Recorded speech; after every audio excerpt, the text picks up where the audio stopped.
భారతదేశ మాజీ ఉప ప్రధాని డాక్టర్ బాబు జగజ్జీవన్ రామ్ గారి 118వ జయంతి సందర్భంగా వేలాయపాలెం బాబు జగజ్జీవన్ విగ్రహానికి పూలమాలలు వేసి నివాళులర్పించారు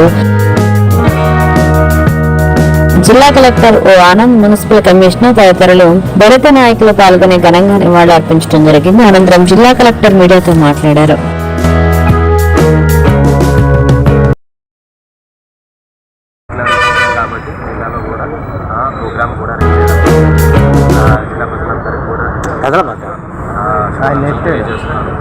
అదేవిధంగా ఆయన యూపీ అసెంబ్లీలో పాల్గొన్నారు. అదేవిధంగా ఇండియాలో కూడా ఈ was part of the Indus ministry. So అది కాబట్టి ఆయన చేసిన కృషి వల్ల చాలా వరకు సోషల్ జస్టిస్ అనే కన్సెప్ట్లో చాలా వరకు తీసుకెళ్ళడానికి అవకాశం ఉంది. ఈ జిల్లాలో కూడా మనకు పర్సెంటేజ్ పాపులేషన్ చాలా ఎక్కువ మంది ఉన్నారు అన్న వర్గాల నుంచి. అది కాబట్టి ఖచ్చితంగా ఆయన తీసుకొచ్చిన సోషల్ జస్టిస్ అనే ప్లాన్ ఖచ్చితంగా అందరూ ముందుకు తీసుకెళ్ళాలని కోరుకుంటున్నాను.